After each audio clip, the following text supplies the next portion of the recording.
ఇస్తానా నేను మీకు ఈ మున్సిపల్ కమిషన్ను జైలుకి పంపకపోతే ఇప్పుడు మాట ఇస్తానా మళ్ళా ఈ మున్సిపల్ కమిషన్ను జైలుకి పంపకపోతే మూడోసారి చెప్తానా మాట ఇస్తానా మీకు 29లో ఈ మున్సిపల్ కమిషన్ను జైలుకి పంపకపోతే రాజకీయ జీవితం నుంచి పూర్తిగా నిష్క్రమిస్తా జైలుకి పోతాడు ఇతను వ్యవహరిస్తే police revenue doctor commissioner MRO MDO ఏ ప్రభుత్వ ఉద్యోగస్తుడైనా సరే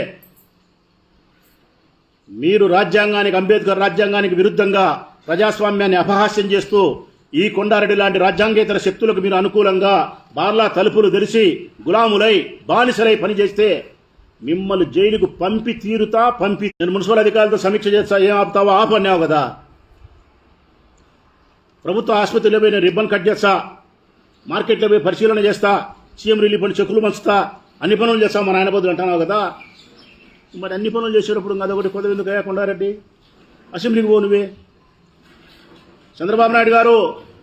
వరదరాజిరెడ్డి గారికి 80 సంవత్సరాల వయసు వచ్చింది వయో వృద్ధుడైపోయినాడు జ్ఞాపక శక్తి నశించింది బైపాస్ సర్జరీ చేసుకున్నాడు ఆయన ఇబ్బంది పడుతున్నాడు కాబట్టి వాళ్ళ కొడుకు అన్ని కార్యక్రమాలు చేస్తాడంట రాజ్యాంగానికి విరుద్ధంగా నువ్వు చేయమని చెప్పినావంట ఆయన చెప్పిన మాట మా సీఎం చెప్పినాడు మాది పొలిటికల్ గవర్నెన్స్ కాబట్టి మీరు ఖచ్చితంగా మా వాళ్ళు చేస్తారని చెప్పినాడు మా సీఎం అని నీ మీద చెప్తున్నాడు మరి నీ మీద చెప్పినప్పుడు ఈ రాష్ట్ర ముఖ్యమంత్రిగా మరి వాళ్ళ నాయన వయో వృద్ధుడు కాబట్టి కొండారెడ్డిని అసెంబ్లీకి పిలిపించుకోండి అసెంబ్లీలో కూర్చోబెట్టగలుగుతారా కొండారెడ్డి మరి అసెంబ్లీలో కూర్చోబెట్టలేనప్పుడు ఇక మున్సిపల్ ఆఫీసులో మున్సిపల్ కమిషనర్ని ఎట్లా కూర్చోబెడతాడు గవర్నమెంట్ హాస్పిటల్లో డాక్టర్ ఎట్లా కూర్చోబెడతాడు వాడ కూర్చోబెట్టలేదు అంటే భారత రాజ్యాంగాన్ని అమలు పరుస్తున్నారు ఈడ కూర్చోబెడుతున్నారు అంటే భారత రాజ్యాంగాన్ని తుంగలో దొక్కుతున్నారు వీళ్ళకు ఒళ్ళులో భయం లేదు మున్సిపల్ కమిషనర్కు ఒళ్ళులో భయం లేదు గాడి తప్పినాడు మరి వీళ్ళనెట్లా అదుపు చేసేది నిన్నంటే ప్రజలు అదుపు చేస్తారు 29లో వీళ్ళనెట్లా రాజ్యాంగానికి విరుద్ధంగా ప్రవర్తించినటువంటి ప్రతి రాజకీయ నాయకుణ్ణి మందలించేది దండించేది శిక్షించేది ప్రజలు